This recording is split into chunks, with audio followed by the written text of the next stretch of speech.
Souvent, les dirigeants d'entreprise ont une vision assez claire du projet qu'ils veulent porter et ils font des liens vraiment logiques entre tous les projets, tous les différents petits projets qu'il faut lancer pour emmener l'entreprise dans une certaine direction. Le risque de ça, c'est que si c'est clair pour eux dans leur tête, le plus souvent ça ne va pas l'être pour leurs équipes. Au cours de mon parcours, j'ai rencontré plusieurs dirigeants qui présentaient leurs projets à leurs équipes, des projets stratégiques, des projets d'entreprise plus ou moins complexes et qui derrière étaient un petit peu peinés de voir le peu d'adhésion que ça suscitait. Il y avait encore des questions en suspens, les équipes étaient au mieux indifférentes, au pire récalcitrantes. Et donc moi, j'accompagne ces dirigeants-là qui souffrent de ne pas vraiment susciter l'adhésion. Je les accompagne pour qu'ils puissent fédérer autour de leurs projets, embarquer leurs équipes autour de leurs idées, de leurs projets d'entreprise. Mon métier, c'est d'être facilitateur graphique et j'accompagne Microméga dans la mise en image de leurs projets stratégiques à 5 ans. Microméga est situé au cœur de la ville de Besançon. Nous sommes une entreprise de 115 ans d'existence dont le cœur de métier est l'endodontie.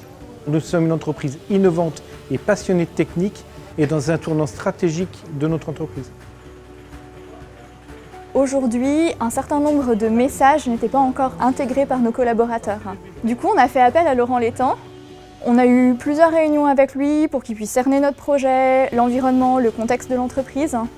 J'ai été pendant plusieurs années consultant en excellence opérationnelle, ce qui m'a habitué à travailler avec différents niveaux hiérarchiques dans l'entreprise, que ce soit la direction, le management ou les collaborateurs, et donc à appréhender les enjeux de l'entreprise de manière vraiment globale, du point de vue de chacun des acteurs de l'entreprise.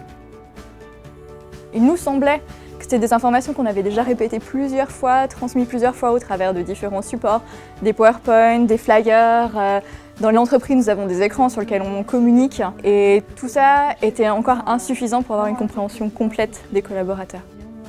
La plus-value que moi je peux apporter, ça va être justement de faire toutes ces connexions entre les différentes idées, les différents projets pour finalement en raconter l'essence et en expliciter la raison d'être et tout ce qui fait son intérêt. Déjà, la première étape pour moi, c'est de collecter un maximum d'informations sur le projet, sur l'intention du dirigeant, les relations qu'il entretient avec ses équipes, la culture de l'entreprise, les attendus des collaborateurs et aussi évidemment la communication qui a déjà été faite jusqu'à maintenant sur le projet. Ensuite, je vais être capable d'identifier les points d'incompréhension du projet, les chaînons manquants qui peuvent nuire à la compréhension et je vais reformuler l'essence du projet pour être capable de dire un petit peu qu'est-ce qui fait toute sa pertinence et tout son intérêt.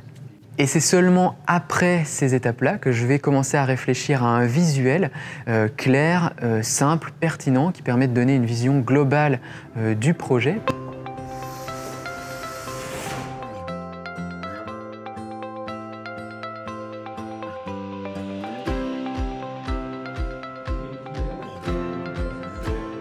Comme son nom l'indique, elle est ambitieuse, elle est intéressante parce qu'il y a la société évolue et les entreprises doivent évoluer avec. Et je trouve qu'elle est ludique, elle est intéressante dans le sens où on voit bien le cheminement dans le temps, très simple à comprendre. On voit tout de suite les piliers fondamentaux du projet, on arrive à distinguer une chronologie des informations, donc déjà ça saute aux yeux, c'est déjà bien. C'est beaucoup plus clair que des fois d'employer des termes ou des mots où on ne comprend pas spécialement ce que ça veut dire.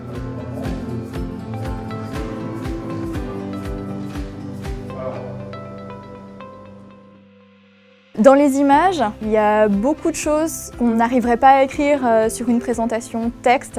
Tout de suite, c'est peut-être une prise de conscience de la part des personnes qui regardent et qui interprètent les dessins.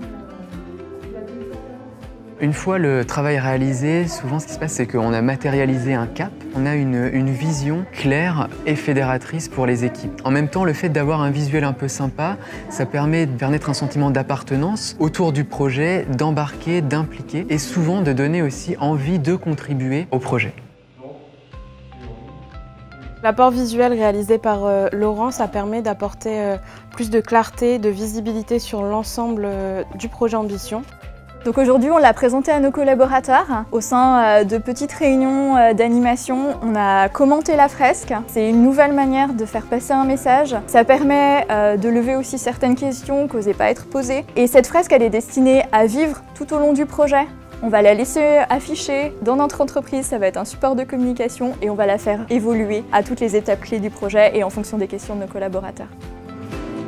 Je me suis rendu compte que ce qui m'intéressait vraiment dans mon métier, c'était de transformer un sujet complexe, terne, qui peut ne pas être enthousiasmant, le transformer en quelque chose de fédérateur et d'enthousiasmant. Quelque part, à travers mon travail, j'aide les dirigeants à fédérer leurs équipes autour de leurs projets, autour de leurs ambitions.